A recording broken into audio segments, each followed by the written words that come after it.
Bonjour à tous, bienvenue sur le plateau de Politique et Économie. Bonjour Pierre. Bonjour Olivier et bonjour à tous. Je suis heureux, mon cher Pierre, de vous retrouver. Merci Olivier, moi de même. Et nous allons parler, devinez, de quoi? D'économie. Mais nous allons parler avec Yves-Marie Edline, que nous avons eu l'honneur de recevoir il y a déjà quelques semaines. Cette fois-ci, nous vous avons convié pour un bouquin qui est de petit volume, ce qui encouragera les lecteurs, une centaine de pages, et qui s'appelle, Yves-Marie Edline, l'économie encadrée. Alors, je vais tout de suite vous contester le titre. Mais, rassurez-vous, ce sera pour le meilleur. Cependant, je voudrais, avant de contester le titre, dire à nos téléspectateurs qui vous êtes. Parce que, d'abord, il y a des téléspectateurs tous les jours, nouveaux. Parce que vous êtes philosophe, 10 livres de philosophie, vous avez écrit sur la politique, une dizaine de livres aussi, la poésie, car vous êtes un poète aussi. Le poète, c'est celui qui crée, c'est celui qui invente. Les Grecs pensaient que les mathématiciens étaient aussi des poètes, et que les poètes étaient des mathématiciens. N'est-ce pas? Je ne me trompe pas.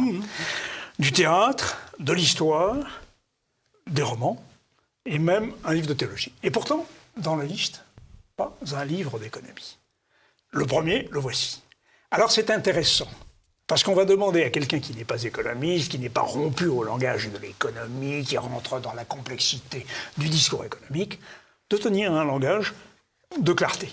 Et je dirais que le livre pourrait servir à des étudiants, parce que, par exemple, toute l'évolution du socialisme, toute l'évolution du libéralisme est résumée de façon claire et précise, et c'est ça l'avantage de votre livre, outre d'autres informations que vous donnerez dans le cours de l'émission. Mais alors là, je vous conteste le titre, l'économie encadrée. Car immédiatement, on pense à M. Brejnev, Au plan, à Henri Demann, le meilleur sans doute. à François Bayrou. À François Le Plan. On pense même à M. Mélenchon. Non, bref, non. ce n'est pas du tout ça. Ce n'est pas du tout le livre. Bien ça, sûr. c'est sûr. Alors, moi, j'avais pensé chercher, mais on ne va pas faire un brainstorming là-dessus, mais pourquoi pas l'économie tempérée? Vous qui êtes musicien aussi, comme le clavecin, bien tempéré. Une économie tempérée. Alors, vous voyez, qui renvoie, qui renvoie finalement à nos climats tempérés. Au réchauffement climatique. Non, Pierre, non, surtout, mais vous gâchez tous les effets, voyons. Non, alors, sérieusement, économie encadrée, on a compris que vous ne voulez évidemment pas du socialisme. Ça n'est pas l'économie administrée. Voilà. Et ça n'est pas non plus le renard dans le poulailler. Voilà. C'est le renard libre dans le poulailler. Le renard libre dans un poulailler, bien sûr. Mais ce que je veux dire, c'est que on ne peut pas dissocier l'économie du politique. Pourquoi? Parce que, certes, l'économie vise le bien des particuliers, et non pas le bien de l'État. Ça, c'est la statolatrie qu'on peut rencontrer. Mais l'État, lui, est garant du bien des particuliers. Et ça, je suis très aristotélicien quand je dis ça. J'allais dire, oui. Parce que notre bonheur, disons, ultime, c'est de... nous ne pouvons le trouver que dans la cité. L'homme est un animal politique. Et par conséquent, l'État est garant, par exemple, de notre sécurité. La sécurité, c'est la première des libertés. Et dans la sécurité, il y a la sécurité économique et sociale. Et donc, il y a la possibilité de réguler nos rapports, car en fait, le politique sert à ça, réguler nos relations. Et bien entendu, il ne s'agit pas d'administrer l'économie, ce qui décourage la prospérité. Enfin, on connaît tous les défauts du socialisme. Mais il s'agit de l'encadrer. C'est pour ça que je parlais d'économie encadrée.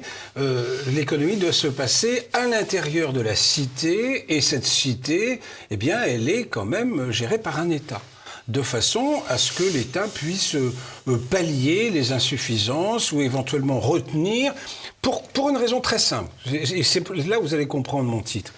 Vous le savez très bien, la loi fondamentale de l'économie, c'est le profit maximum. Autrement dit, j'essaye d'investir le moins coûteusement possible pour réaliser une marge la plus large possible, un bénéfice le plus grand possible. Ça, c'est l'économie. Si on laisse les choses en l'état, on arrive au Monopoly. Oui, Bon, oui. et donc c'est-à-dire, alors, vous savez que le Monopoly, le dernier joueur ramasse tout, il a ruiné tout le monde. Bon, et donc si l'État ne fait rien, voilà ce qui se passera, ou voilà ce qui risque de se passer. Donc l'État est là pour imposer un certain nombre de règles, par exemple ce dont nous souffrons aujourd'hui, les trusts, les GAFA, tous ces trucs-là, dénoncent l'absence d'État, justement.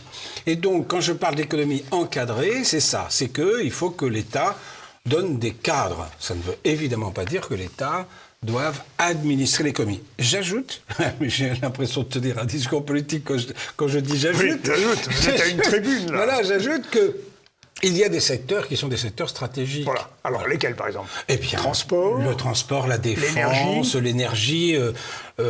Si on avait su, par exemple, que la filière du nucléaire appartenait au secteur stratégique, eh bien, peut-être qu'un certain conseiller économique de l'ancien président Hollande n'aurait pas vendu une partie de ce secteur aux Américains. vous parlez de l'affaire Alstom. Je parle de l'affaire cet ancien Alstom. conseiller, il faut l'appeler par son nom, c'est M. Emmanuel Il est Macron. devenu président de la République. Voilà, qui a mis entre les mains de General Electric la technologie française des turbines Voilà. Arabelle. Et ça, s'il n'y a pas un État pour empêcher cela, que cela se fasse, eh bien alors, on laisse faire n'importe quoi, vous voyez. Donc, non, il faut que l'économie soit encadrée dans ce sens-là. Mais j'aime bien votre suggestion de parler de tempérer. L'économie tempérée, pourquoi pas? Vous savez qu'il y a un cas de figure historique intéressant, de laboratoire en quelque sorte, qui illustre ce que vous êtes en train de nous dire. Nous avons eu l'effondrement de l'Union soviétique qui s'est effondrée sous le poids de son État. Et 10 ans se sont écoulés qui souffraient de l'absence d'État. C'est-à-dire que le mal était l'excès d'État. Bien sûr. Puis ensuite, le mal a été l'absence d'État. Avec une oligarchie grandissante, qui il a fallu que M. coinfrait Poutine littéralement, arrive, voilà. bien sûr. Donc on voit comment, en quelque sorte, M. Poutine vient tempérer l'économie, en quelque sorte, ou l'encadrer, parce qu'elle est assez encadrée, il faut bien le reconnaître en l'occurrence. Mais je crois que c'est un cas de figure intéressant. Yves-Marie Adeline, on parlait Bien. à l'instant d'oligarchie. Comment elle arrive, cette oligarchie? Elle arrive déjà. Alors, toute société a tendance à se créer une élite. Toute société, même celle qui se prétend égalitaire. Une aristocratie. Une aristocratie, mais regardez, les États-Unis se sont créés une élite, bien sûr. Et toute élite se veut héréditaire. Ce qui est assez normal, d'ailleurs. Parce que Oui, quand on vous connaît êtes les grandes familles américaines. Voilà, quand vous êtes en position de... Pensez que les Bush, par exemple, le Bush Junior devait être le 16e fils de la Révolution américaine. Donc, pour être fils de la Révolution américaine, je sais ce que c'est, il faut connaître son ancêtre à l'époque de la guerre d'indépendance américaine. Ça, c'est le fait des élites. Hein. Ce sont Oui, les peuples qui ont la bien sûr. mémoire courte, comme disait un vieux maréchal, mais les élites ont la mémoire longue. Donc c'est normal, puisque cette mémoire les flatte, hein, donc c'est une mémoire longue. Et donc, toute société se crée son élite. Même l'Union soviétique s'était créée son Bien sûr. élite. La nomenclatura, je me souviens, à l'époque de l'Union soviétique, j'étais allé faire un voyage dans cette Union soviétique agonisante, c'était encore du temps de Gorbatchev, et j'avais été reçu dans un très bel appartement de la part d'un personnage très médiocre par ailleurs socialement, mais je dis, mais comment peux-tu habiter quelque chose d'aussi joli? Ah bah ce mon grand-père a fait la révolution au bon moment, etc. Donc vous voyez, il y avait cette espèce d'anoblissement, entre guillemets, voilà, de par l'épée, si on peut dire, de son grand-père. Et l'oligarchie naît à partir d'un contexte où cette élite ne sert plus le bien commun, Oui, mais alors son bien vous propre. distinguez d'ailleurs aristocratie Et oligarchie. et oligarchie. Pas le premier à l'avoir fait, c'est les problème, Grecs qui bien nous sûr, l'enseignent. mais le problème, c'est que toute aristocratie devient oligarchique. C'est très difficile. Alors, oui, à moins que l'on réfléchisse à des institutions. Et c'est là, qu'est-ce que vous voulez, tout raisonnement logique, et je vais en vexer quelques-uns, tous les raisonnements logiques aboutissent à la même chose. Que ce soit par la philosophie politique, un livre comme la philosophie de la royauté, par exemple, que ce soit par le social, pensez aux nouveaux seigneurs, Oui, ou bien à propos desquels nous avions fait nous une étions émission, entretenus sur cette les nouveaux seigneurs, Oui, SEI-GNEURS, qui pourrait s'appeler les nouveaux seniors SAI. SAI, bon. Parce que... Et puis là, il y a une troisième entrée qui est l'entrée économique. C'est-à-dire que si l'État doit garantir, disons, la tempérance de cette pratique de l'économie, alors il faut réfléchir à l'État en question. Si vous vous contentez de dire, bah, écoutez, il y a le socialisme ou bien il y a la démocratie, par exemple, hein, ce que je cite à la fin du livre, c'est pas suffisant parce que la démocratie ouvre la porte à l'oligarchie. Parce que le suffrage universel est un sport de riches. Et par conséquent, le régime démocratique, inévitablement, tourne en oligarchie. C'est d'ailleurs ce que nous vivons aujourd'hui. Et en économie, le capitalisme conduit toujours au monopole ? Ah ben oui, si vous n'êtes pas là pour réguler les choses ou pour l'encadrer, pour les encadrer, ça va conduire un moment à un monopole, mais privé, c'est-à-dire plus un monopole de l'État.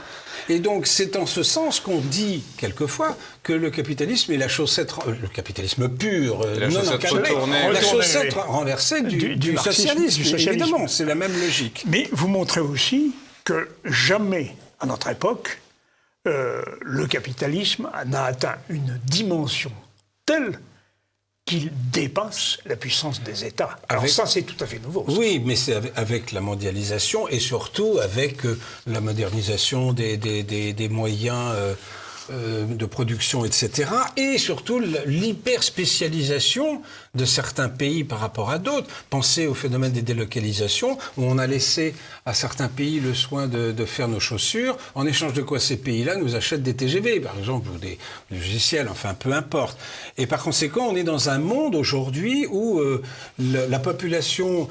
L'homme modeste, disons, le travailleur modeste, est d'autant moins protégé de la pauvreté ou au moins de la mise à l'écart du flux de la prospérité, que nous sommes dans un monde mondialisé où l'on délocalise les productions. Voilà. Alors, vous nous enseignez comment protéger les citoyens, protéger les plus pauvres d'entre eux. Mais comment nous protéger, nous, contre l'État, surtout lorsqu'il devient le complice des oligarques et des oligarchies mondialistes? C'est là où, inévitablement, on est conduit à tenir des réflexions. Je n'ai à aucun moment, vous aurez remarqué, pourtant vous connaissez un peu mon CV, je n'ai prononcé le mot clé, disons, de cet ouvrage. Mais il arrive un moment où on est obligé de s'interroger sur les institutions. Bon. Il ne suffit pas de dire que l'État doit garantir, il faut savoir de quel type d'État nous avons. Et encore une fois, le seul fait de dire que contre la tyrannie il y a la démocratie, c'est pas suffisant. Et donc, il faut savoir quelle garantie on peut offrir à l'État lui-même pour qu'il puisse nous garantir. Voilà. Et évidemment, là, il faut réfléchir à deux choses, globalement. C'est une représentation populaire un peu mieux conçue que celle que nous connaissons aujourd'hui, qui est de type oligarchique. Donc, d'ailleurs, j'ai rien inventé lorsque je parle de suffrage... de préférence majoritaire, etc. Et puis, évidemment, au sommet de l'État, un pouvoir arbitral que nous n'avons pas. Ce pouvoir arbitral, il porte un nom quand on ose le nommer, évidemment, mais un pouvoir qui se succède, enfin voilà, où l'autorité de l'État est vraiment libérée des intrigues. Et, voilà. Alors, cela dit, quand je vous dis tout cela, parce que bon, on a compris que je parlais de monarchie, mais quand je dis tout cela, j'ai bien conscience d'évoquer ce qui est souhaitable, ou de décrire dans ce livre ce qui serait souhaitable. Maintenant, est-ce que c'est possible ? La politique, c'est l'art de concilier le souhaitable et le possible.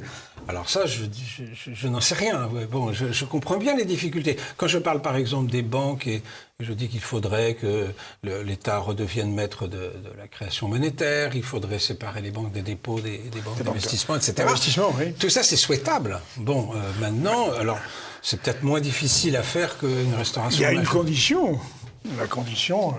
je pense que Pierre, vous en serez d'accord, c'est que nous affranchissions des règles européennes, des traités, un certain nombre d'articles du traité de Maastricht qui nous interdisent, par exemple, le financement par la Banque de France. Oui. Bon, par exemple, mais il y a bien d'autres exemples. Cela dit, c'est l'Europe. Cela dit, c'était déjà un mouvement interne, Bien sûr. et nous l'avons confirmé dans la construction européenne. Nous n'avons fait que le renforcer encore par les traités européens. Alors, nous allons faire une première pause pour aller plus avant encore dans votre livre,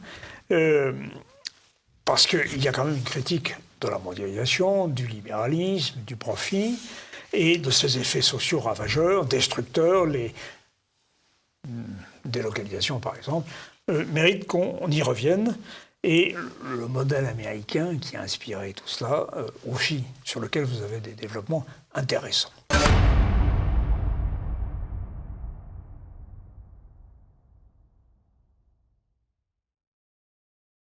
Toujours en compagnie de notre invité Yves-Marie Adeline. Yves-Marie Adeline, on va parler un petit peu de la répartition des richesses. Comment vous expliquez aujourd'hui qu'1% des habitants de la planète possèdent 50% des richesses ? Par le système que l'on vient de développer, c'est-à-dire si c'est un système qui n'est pas encadré, tempéré, eh bien on est dans une logique de monopolie. Ce qui est assez intéressant, c'est de voir, quelques-uns parlent de l'Amérique comme une sorte d'Amérique-monde, on voit très bien que les États-Unis sont le miroir du monde à cet égard, parce que c'est le chiffre américain. 1% des Américains se partagent 50% de la richesse nationale, et c'est un mouvement qui n'a fait que s'amplifier, car il y a 100 ans, en 1914, c'était 2% des Américains, ce qui était déjà pas beaucoup, qui se partageaient 50% de la richesse nationale. Le plus choquant d'ailleurs n'est pas tellement là. Ce qui est embêtant, c'est que 50% des Américains se partagent 1% de la richesse nationale. Car en fait, qu'il y ait des gens très riches, c'est une chose. Moi, j'ai absolument rien contre. Et puis le ruissellement, enfin, on connaît cette théorie. Mais ça, le ruissellement... Ce que vous êtes en train de dire, Yves-Marie Adeline, je vous cite, « L'abrutissement intellectuel par le travail conduit les cadres de la société économique à ne plus avoir la force de se cultiver. » Ce que vous êtes en train de raconter, en fait, tout le monde l'a oublié, en fait. Oui, ça c'est... Alors ça, vous trouvez déjà ça dans Hannah Arendt, hein, dans La condition de l'homme moderne, hein, en anglais c'est The Human Condition, mais on ne pouvait pas dire la condition humaine à cause de Malraux, donc on appelle ça la condition de l'homme moderne. Et elle avait prédit ça, c'était très intelligent de sa part. L'élite que nous avons connue il y a 100 ans, aller écouter du Claudel, voyez, ou des concerts de Debussy. Et aujourd'hui, tout le monde se retrouve dans les mêmes... avec les mêmes distractions, devant les mêmes des émissions de télévision et même dans les mêmes concerts. Alors après, pas toujours dans les mêmes loges, mais aussi bien Bill Gates que... Vous avez dit loge. Vous voyez, donc c'est vrai que là, nous assistons, et c'est un mouvement qui ne fait que s'amplifier aujourd'hui, hélas, nous assistons à une sorte de décadence culturelle. Oui, mais alors il y a une baisse du QI, ça c'est très curieux. Alors, certains l'attribuent à l'électronique, mais c'est pas tout à fait exact, puisque le Japon, la Corée sont très... Absolument. Les pays d'Asie du Sud-Est, qui sont pourtant les Sud-Coréens, vous imaginez, doivent être à peu près les plus connectés de la planète, et c'est pourtant là qu'on trouve les QI les plus importants. Donc il y a autre chose. Il y a peut-être autre chose. Nous, dans notre sphère occidentale, il y a évidemment un effondrement du système éducatif, et surtout une idéologisation du savoir, et qui aboutit à une sorte de stérilité, exactement comme l'économie marxiste a ruiné l'économie, en fait. Oui. Parce que lorsque vous n'avez plus la possibilité de prendre des initiatives dans votre pensée, d'avoir une liberté de formuler des hypothèses, etc., lorsque ça n'est plus possible, eh bien on aboutit... C'est la sclérose. Alors c'est vrai qu'il peut y avoir d'autres causes. Moi j'avais écrit un article sur l'effet de l'audiovisuel, par exemple dans l'apprentissage des savoirs, hein, qui aboutit à une perception passive des événements, enfin des informations. Mais ça n'est pas une explication suffisante. La preuve, puisque encore une fois, ces dragons d'Asie du Sud-Est sont évidemment très... À propos d'idéologisation, Yves-Marie Adeline, pourquoi vous évoquez dans votre livre, L'économie encadrée, l'ouvrage de Thomas More en 1516, Utopia ? Pourquoi est-ce que parce que il y a des gens qui... Est-ce que c'est la source ? À la source, j'irai pas si loin, Platon déjà, la vision totalitaire de la société, c'est quand même Platon. C'est la République mais totalitaire, de Platon. mais pas utopie. Utopia, c'est le non-lieu. C'est-à-dire que lui, saint Thomas mort, que l'on honore de toute autre raison, parce que il est martyr surtout. Il est martyr, il a résisté au roi d'Angleterre. Il est martyr du pouvoir politique et par fidélité à l'Église. Oui. Mais on l'honore pour ça. Cependant, son livre est une horreur, c'est un véritable cauchemar. Alors, Utopia, c'est Utopos. Alors, dans ce livre, Utopia, il préconise une société où nous vivrions tous comme des moines, nous n'aurions plus aucune propriété privée. Alors, nous habiterions des maisons, mais tous les 10 ans, on serait chassé de cette maison pour pas s'y enraciner. Voilà, pour pas s'y enraciner. Et puis, il y a une austérité de vie absolument incroyable. Le divorce est puni de mort. Alors, l'adultère est puni de mort. Et d'esclavage aussi. Oui. L'esclavage fait partie des punitions prévues. Et le mot utopiste a été forgé quand même sur ce bouquin-là. Donc, évidemment, c'est une vision cauchemardesque. Alors, j'en ai parlé pour dire que... Il y a un très bon livre qui est paru dans les années 60, qui est paru au Seuil, qui a échappé sans doute à la direction du Seuil. C'est le phénomène socialiste d'Igor Shafarevitch, qui est un Russe, bien sûr.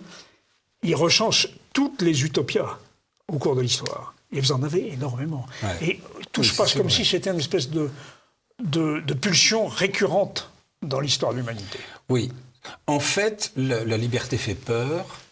L'initiative fait peur, et ces gens-là croient que... Alors là, on n'est plus dans l'encadrement de l'économie, on est dans l'administration pure et simple de toute la vie sociale, pas seulement l'économie d'ailleurs. Bon, ça aboutit à des catastrophes effroyables que nous avons connues au XXe siècle, avec les totalitarismes sanguinaires, car en fait, vous ne pouvez pas concilier l'égalité totale avec la liberté, ça c'est pas possible. Car il existe des inégalités naturelles. Que l'on veuille ou non, il y a des maigres et des gros, il y a des intelligents et des gens moins intelligents. Est-ce que vous pensez... Il y a des beaux et des laids. Mais l'État peut être là pour pallier, non pas effacer ça, parce que là on est dans le complexe de Procuste. Qui coupe les jambes de ceux qui ont les ont trop longues. Et qui étire les membres de ceux qui sont trop petits. Bon, déjà les Grecs, dans leur sagesse, avaient vu les aberrations de cela. Mais au moins pour pallier cela, c'est dire, c'est pas parce que quelqu'un est né avec une jambe en moins qu'il ne faut pas s'en occuper. Et donc, on va tout faire pour pallier l'infirmité qu'il a reçue de la nature. Alors, je parle d'une jambe en moins, ça peut être aussi un neurone en moins, ou en plus, ou en trop, ça arrive aussi, etc. Donc, vous voyez, c'est... Sur l'emprise de l'État sur le citoyen, qu'est-ce que vous avez pensé du confinement, sur le fait que l'État force les gens à rester prisonniers chez eux, quasiment ? Là, c'est évidemment... notre problème, c'est le manque du recul. Il est évident que les libertés publiques ont été sérieusement atteintes, là, avec cette affaire de confinement. Le manque de recul vient du fait que nous ne savons toujours pas exactement d'où est venue cette pandémie. Et ce qu'elle est, même. Ce qu'elle est réellement. Moi, j'ai fait partie de ceux qui prenaient cette pandémie à la légère, et je reconnais que j'ai des gens... parmi mes amis qui en ont été victimes, alors qu'ils n'y ont pas succombé, mais qui en ont été victimes. Donc, il doit bien y avoir quelque chose quand même. Mais d'où vient cette pandémie ?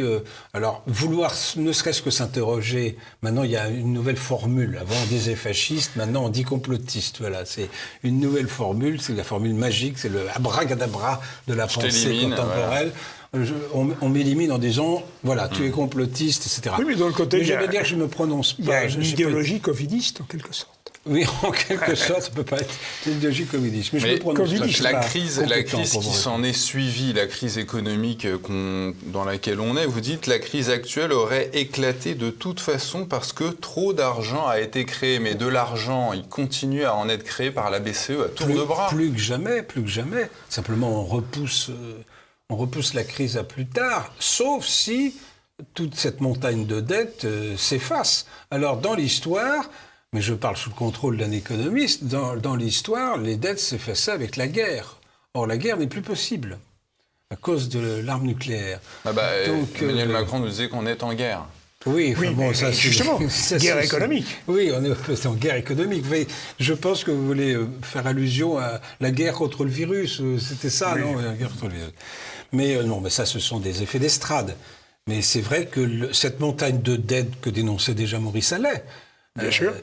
cette montagne de dette, bien sûr, ne sera jamais remboursée. D'autant plus que j'ai essayé de, mais bon, je ne suis pas très original en faisant ça, de montrer dans ce bouquin comment la dette publique ne peut faire que s'amplifier toujours plus, puisque de toute façon, les États ont la contrainte d'emprunter auprès des banques privées, mais à intérêt.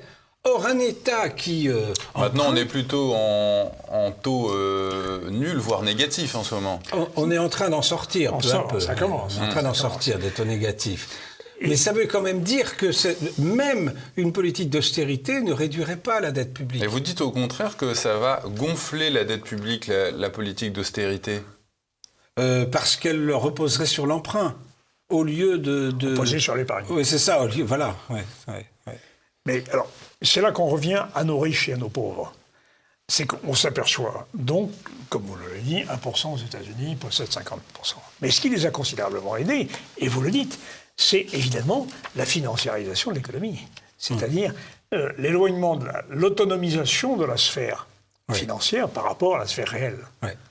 Et vous avez pris un exemple. Vous avez cité le coût du manque à gagner de la crise du Covid. On l'a estimé à 245 milliards. Mais M. Bruno Le Maire a distribué 590 milliards. C'est-à-dire, il a surpayé la crise. Parce que, quoi qu'il en coûte. Donc, là encore, c'est de la dette. Oui, c'est de la dette. C'est de la dette, mais que vaut cette dette? Je veux dire, on ne tombe pas à un œuf. Il y a un film comme ça avec Pierre Richard, à votre génération vous avez dû voir ça, où un producteur de cinéma lui dit « Ah, vous me devez 200 briques. » Bon, ça c'est pas grave, si je vous devais 100 balles, je serais très embêté, mais 200 briques... Bah oui, vous connaissez l'histoire. Donc là, si vous devez 200 briques à votre banquier, vous le tenez, mais si vous... Et il vous reçoit avec cigares et cognac, hein, bien sûr, évidemment, parce qu'il ne veut pas tuer la poule aux œufs d'or. Mais en réalité, cette dette, on ne sait pas ce qu'elle pourra devenir. Alors on a beau dire, elle va être payée par les générations qui suivent, mais avec le système qui est le nôtre, même pas. Puisque de toute façon, puisque les États ne sont pas maîtres de la création monétaire, les États sont condamnés à s'endetter à l'infini. Et donc cette montagne de dettes qui faisait tellement peur... L'État a donné son pouvoir aux banques commerciales qui sont, elles, les vraies émettrices de la monnaie. Il est un tout petit peu limité parce que quand même, il faut que ces banques commerciales rendent raison auprès de la Banque centrale d'un certain nombre de Il a été démontré de sur ce même plateau que c'était ce sont des chiffres de toute façon obligations relativement indolores. Théoriquement, c'est comme ça. Mais c'est vrai, vous avez raison. Et donc, on ne voit pas du tout comment on peut sortir de cette spirale. Encore une fois, dans ce livre, je ne parle que de ce qui est souhaitable. Après, est-ce qu'il est possible de faire? Mais on a quand même l'impression que l'expression favorite d'Édouard Herriot en 1924, qu'il n'avait pas pu trouver à placer tous les emprunts d'État. Il avait dit « je me suis heurté au mur de l'argent ». On a l'impression qu'aujourd'hui, le mur d'argent, mais il est... Bien plus gigantesque, bien plus épais, énorme, bien plus résistant. Et qu'on ne voit pas par quels moyens il peut être soit escaladé, soit démantelé. Alors, on en revient toujours à la même question, c'est-à-dire que l'histoire est plus imaginative que nous. C'est-à-dire qu'il arrive un moment où un faisceau de circonstances les associe les unes aux autres et ça produit un phénomène que nous n'avions pas prévu. Ah oui. Parce qu'en fait, quand nous parlons en ce moment-là, nous sommes dans cette espèce de piège dans lequel nous tombons inévitablement. Nous évaluons d'un stock. Nous oublions le flux. Le flux, c'est celui de l'histoire. Oui. Et donc, quand on évalue ce stock, on se dit, mais comment peut-on sortir de là? Après, il y a l'histoire, il y a le flux de l'histoire. C'est un peu la même chose que lorsqu'on parlait on anticipait un pic pétrolier ou un pic gazier, etc. Tout ça, c'était absurde, parce qu'on oubliait la possibilité d'un progrès technique qui faisait qu'aujourd'hui, en Méditerranée orientale, qui est quand même la mer la plus fréquentée dans l'histoire du monde, on vient de découvrir des gisements de gaz considérables à des endroits où on croyait qu'il n'y avait rien. Mais là, c'est un peu la même chose. C'est-à-dire que Là, vous me posez une question à laquelle je ne peux pas répondre. Comment peut-on aplanir cette montagne de dettes? Historiquement, c'est la guerre qui le faisait. Aujourd'hui, la guerre n'est pas possible. Donc, qu'est-ce qui va le faire? Je n'en sais rien. Mais je n'oublie pas qu'il y a le flux. Alors, vous avez tellement raison que à la fin des années 80, début 90, tout le monde faisait des scénarios de chute de l'URSS. Car on sentait que ça branlait dans le manche. Eh bien, des gens aussi prestigieux que Raymond Aron, qu'Hélène Carrère d'Ancos, que d'autres personnes ont esquissé des scénarios. Aucun de ces scénarios Aucun ne s'est réalisé. Ouais. De cette manière-là. De cette manière-là. Ouais. Mais je me plais à citer souvent l'exemple de la Pologne en 1914. Un patriote polonais, il est partagé en deux. C'est-à-dire, il y a soit les empires centraux qui occupent une partie de son pays, soit la Russie. Et donc, il y en a un des deux qui va gagner, un des deux camps. Comment pouvait-il prévoir que 4 ans et demi plus tard, les deux camps auraient perdu? Oui. Et donc, c'est toute la Pologne entière qui a pu ressusciter. Ça, c'est en cela que je dis que l'histoire est plus imaginative que les hommes. Le maréchal... Ça ne veut pas dire que l'histoire fait les hommes. Hein. Je ne suis pas dans cette idée-là. Mais c'est une sorte de mouvement brownien, si vous voulez. Les hommes font l'histoire, mais ne savent pas quelle histoire ils font. Mais voilà, c'est ça. C'est ça le mouvement brownien. En fait, c'est ça. La phrase est de Raymond Aron, bien sûr. Et quant au maréchal Pilsudski, qui a fait la Pologne de 19, est-ce qu'il existait? En tout cas, c'était l'homme providentiel. Est-ce que nous avons cet homme providentiel?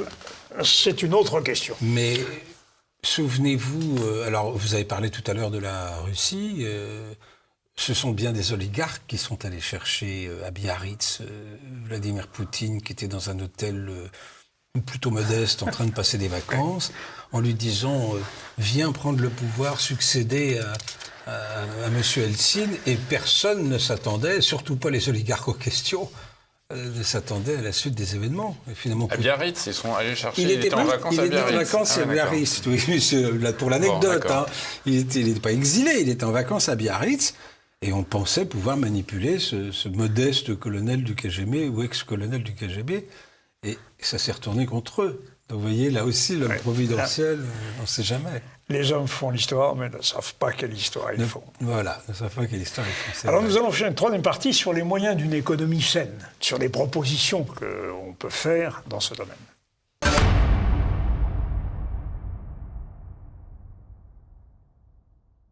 Nous allons reprendre donc cette conversation à propos du livre d'Yves-Marie Adeline, L'économie encadrée. Alors, parmi les propositions que vous faites, vous en avez sur la formation, on en a parlé, sur la maîtrise de la création monétaire, qui est une vraie question centrale. Il y a aussi le problème des flux migratoires que vous évoquez.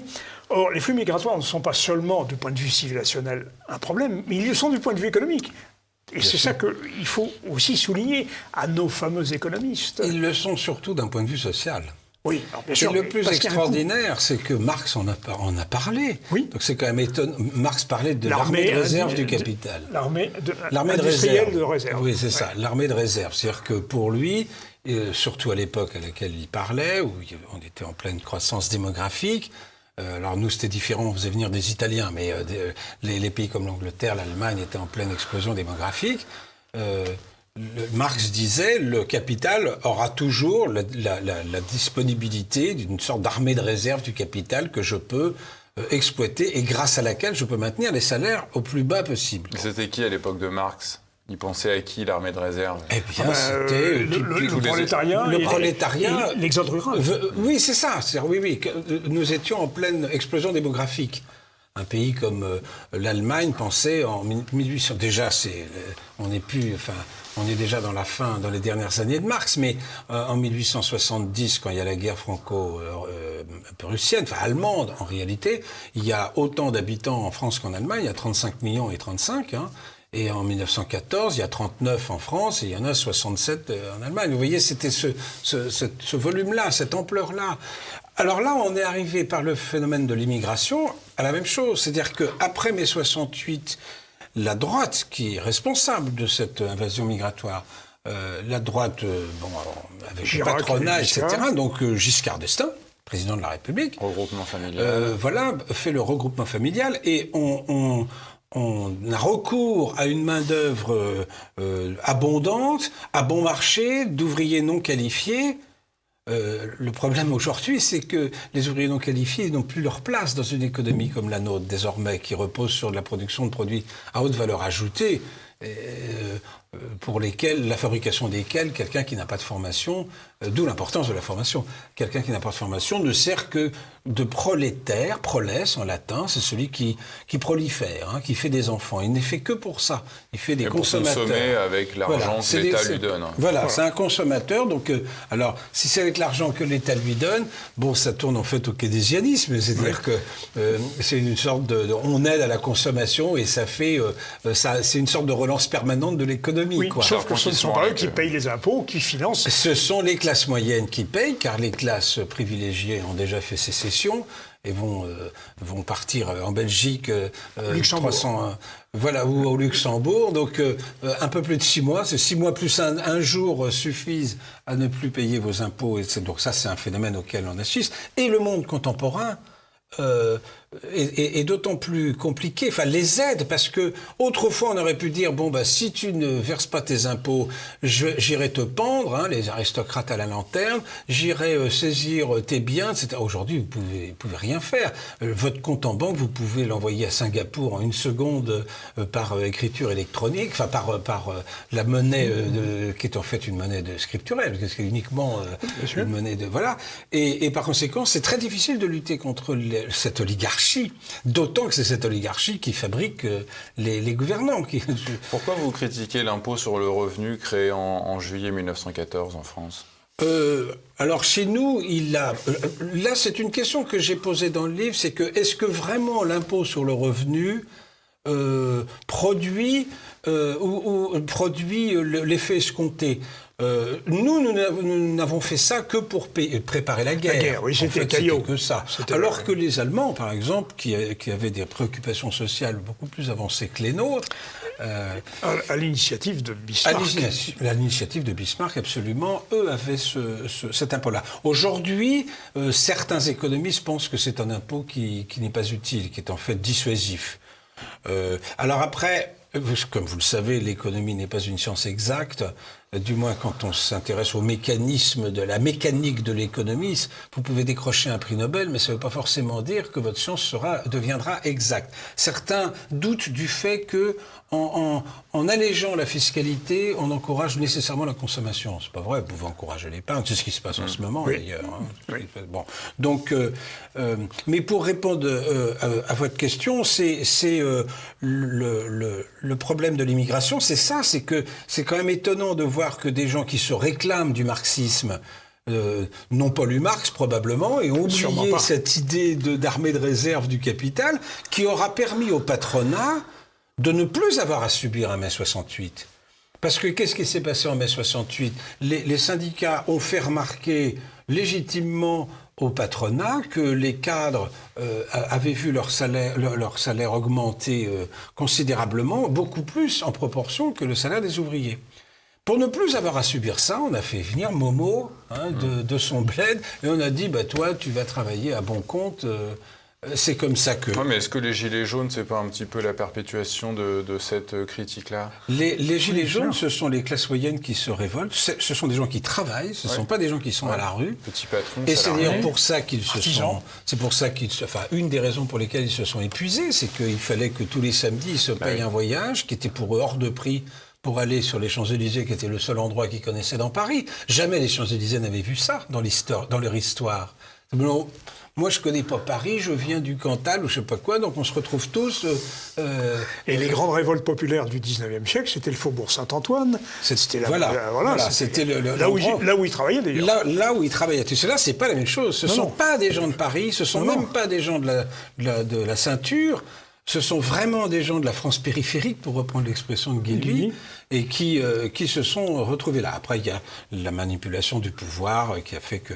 elle a mis sur le pavé l'extrême gauche du capital, hein, comme on l'appelle, c'est-à-dire des gauchistes qui servent évidemment le capital, même inconsciemment, en cassant tout. D'abord en cassant la figure Lutte ouvrière, NPA.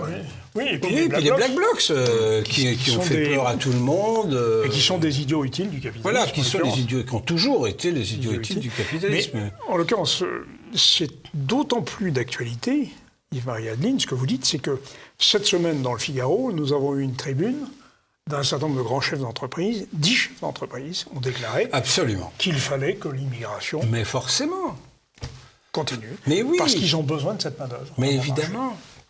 Oui, non, mais jusqu'à quand? Parce qu'ils ont besoin toujours de main-d'œuvre en permanence. Enfin, je veux dire, le marché intérieur français, il n'est pas élastique à l'infini. Alors, ce qui pose un problème, c'est que aujourd'hui, le travail à faible valeur ajoutée, non seulement s'est raréfié, mais a presque disparu. Le petit boulot n'existe plus. Voilà pour un étudiant. Mais le petit boulot qui consistait à transporter des chaises sur le faubourg Saint-Antoine depuis la Rampailleuse jusqu'au client, ça c'est terminé. Oui, mais il y a tous les Uber. Il y a les Uber, il y a l'ubérisation, et d'ailleurs... C'est quand même des petits boulots. Hein, mais absolument, et qui sont les pilotes de ces Uber? Des immigrés. Mais ce sont des immigrés. Illégaux, le plus souvent d'ailleurs. Voilà, donc ça c'est la fameuse armée de réserve du capital. En plus donc d'un contrôle ou même d'une suppression de l'immigration, c'est quoi les autres tenants d'une économie saine entre libéralisme et étatisme? Alors l'un des tenants, c'est évidemment la relocalisation de la production industrielle. Vous savez que j'ai été directeur de cabinet de Jean Arthuis, qui a été l'auteur de ce rapport parlementaire sur les délocalisations industrielles. Alors à l'époque, certains l'avaient critiqué, parce que j'étais dans le milieu, et je me souviens que j'avais des amis qui étaient des jeunes hauts fonctionnaires européens qui disaient « c'est ridicule ce qu'il écrit, puisque notre premier partenaire, c'est l'Union européenne », ce qui n'était pas faux, qui ne s'appelait pas encore comme ça, qui s'appelait la communauté économique. Oui, la communauté européenne. Et c'était pas faux, bien sûr. Nos premiers clients sont nos voisins. C'est pas Singapour. Quand même, sur le long terme, le rapport Arthuis s'est révélé quand même moins inexact que certains avaient pu le penser. Car aujourd'hui, où le coût du fret maritime, vous savez que la mer assure 85% du commerce mondial, le coût du fret maritime s'est complètement effondré. Un produit fini, son coût revient, le transport de ce produit fini. Et je ne parle pas de blé ou de pétrole, je parle d'un téléviseur, par exemple. Ça revient à 1%, le coût du transport. 1% du prix global. Donc évidemment, avec la révolution des transports maritimes, l'invention du conteneur, oui, etc., les énormes paquebots, etc., aujourd'hui, c'est assez facile. Qui ne sont pas des paquebots, d'ailleurs. Qui ne sont pas des paquebots, pardon, des cargos, excusez-moi. Aujourd'hui, vous pouvez même envoyer à Singapour ou ailleurs encore la radio de votre dent que vous devez réparer ou de la couronne que vous devez poser. Mais dans cette concurrence qui est complètement déloyale, oui, est-ce qu'on doit accepter, est-ce qu'on doit refuser le jeu de cette concurrence déloyale ou alors, et de l'autre côté, on n'a aucun moyen de réguler cette concurrence déloyale? Alors c'est le gros problème, c'est qu'avec sa mondialisation, quand bien même la France voudrait, par exemple, quand je parle des banques... les banques privées, de séparer les banques privées, enfin les banques de dépôt et les banques d'investissement. Oui, mais si le monde entier ne joue pas ce jeu-là, nos banques, elles vont être victimes de spéculations qui vont les détruire, forcément. Mais il faudrait... Alors c'est ce qui fait dire à des mondialistes comme Attali, vous voyez bien que les problèmes étant mondiaux, il faut un gouvernement mondial. Bon, oui. Moi, je n'en suis pas du tout à dire ça. Hein. Oui, d'autant qu'on voit bien que la mondialisation est antidémocratique. C'est-à-dire qu'elle empêche toute expression du peuple. Prenons un exemple. Il n'y a pas plus oligarchique que la mondialisation. Voilà, exactement. Par exemple, la taxe sur les GAFA. Bon, tout le monde se réjouit d'une taxe sur les GAFA. Bon, j'attends de voir. Souviens-toi de te méfier, disent les agriculteurs. Sauf que, en général, qu'est-ce que c'est que l'impôt ? C'est ce qui est voté par un Parlement. Nul impôt sans consentement. Bien sûr. Où est-ce que les peuples ont consenti à cet impôt ? Alors c'est une tradition très française, le consentement à l'impôt, qui maintenant s'efface, qui disparaît, parce que... Oui, mais vous avez l'air de vous y résigner, monsieur. À la soupe. Monsieur Yves-Marie Adeline, vous vous y résignez ? Je ne m'y... Non, c'est pas ça. J'expose dans ce livre ce qui serait souhaitable. Oui. De là à dire que tout ce que je dis de souhaitable serait possible, je n'en sais rien. Les choses, c'est pour ça que je me fie au flux, le fameux flux dont je vous parlais tout à l'heure. Fin de l'immigration, relocalisation, c'est tout. Sur les élus, vous avez le mode de désignation des élus. Représentativité. Oui, la représentation. Mais ça, c'est une vieille marotte pour moi. Ah oui, mais c'est intéressant. Datant de l'époque où je faisais de la politique moi-même, disons, et effectivement, je déplorais le manque de représentativité de ces fameux prétendus représentants du peuple. À l'Assemblée nationale, ces gens-là appartiennent à l'oligarchie, tout simplement. Vous pensez que ça passe juste par le scrutin, la proportionnelle? Alors non, vous proposez une solution qui est intéressante. Oui. Vous inspirez des mathématiciens Michel Balinsky et Rida Laraki sur l'idée de l'élection par jugement majoritaire. C'est-à-dire qu'au lieu qu'on vous impose 2 candidats, vous avez un choix plus important et vous cochez sur des cases ceux que vous trouvez bons, excellents, moyens, mauvais, à éviter, etc. Très mauvais. Très mauvais. C'est très mauvais. Très mauvais. Et il arrive un moment où, quand on fait la moyenne, disons, de votre jugement, eh bien, ça va désigner. Alors, j'ai imaginé 4 candidats, Jean, Joseph, Jacques et Jules, je crois, pour qu'à chaque fois il y ait un J. Mais et comment Jean pourrait être élu parce qu'il a assez de mentions, excellent et assez bien. Voilà. Et donc ça éviterait, disons, cette sorte de confiscation par les partis de la candidature. Des candidatures en général. Vous pensez que l'abstention qui s'est produite lors des élections locales, excusez-moi, c'est le rejet des partis ou alors est-ce que c'est le fait qu'il y a un problème de représentativité? Alors, l'un et l'autre, c'est-à-dire en fait c'est un problème de choix. C'est-à-dire qu'il y a un tas de gens qui ne se déplacent pas parce qu'ils estiment qu'en réalité on ne leur offre pas de choix véritable. C'est-à-dire qu'on leur demande à choisir entre la peste et le choléra. Alors vous me direz, oui, mais... Enfin, les défenseurs de ce système disent, oui, mais quand on vote, en fait, on élimine, on vote pour le moins pire. Oui. Alors, il y a du vrai là-dedans, puisqu'on ne fait jamais de la politique qu'avec des gens avec qui on est totalement d'accord, bien sûr. Mais il n'empêche qu'il y a un découragement de l'électorat face à ces échéances-là, où en fait, on leur demande de choisir entre des gens qui ne les intéressent pas du tout. Enfin, aucun des candidats. Pourquoi ? Parce que ce sont des candidats qui sont des produits de partis politiques qui ont confisqué la politique, le fonctionnement de la politique. Là, on va dire la démocratie, pour faire plaisir. Voilà. Ils ont confisqué, c'est une sorte de démocratie confisquée qui a tourné en oligarchie, comme je le disais tout à l'heure. Et donc, je pense que c'est un élément qui n'est pas à négliger, oui. Il y a cette idée que il y a un découragement général. Enfin, quand vous voyez maintenant que 70% des électeurs se déplacent pas, enfin, ça fait quand même 2 électeurs sur 3, 2 tiers. C'est effarant. Et il y a des gens qui crient victoire, ils sont contents d'avoir été élus à la tête de leur... Est-ce que finalement l'abstention, c'est pas le meilleur moyen d'abattre le système partisan ?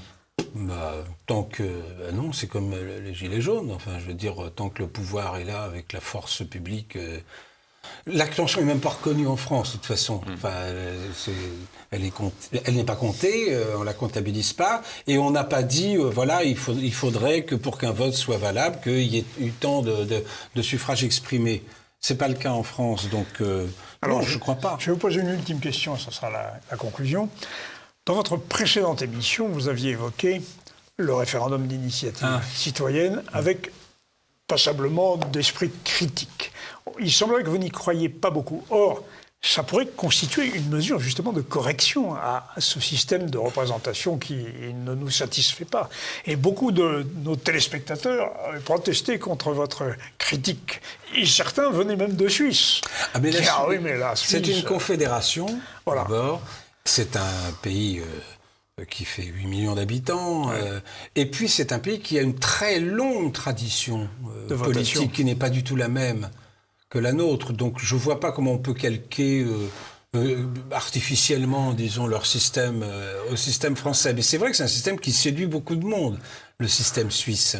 Ce qui me fait peur dans le RIC, ce sont les emballements populaires, en fait. Qui ferait faire au peuple n'importe quoi sur une poussée de fièvre.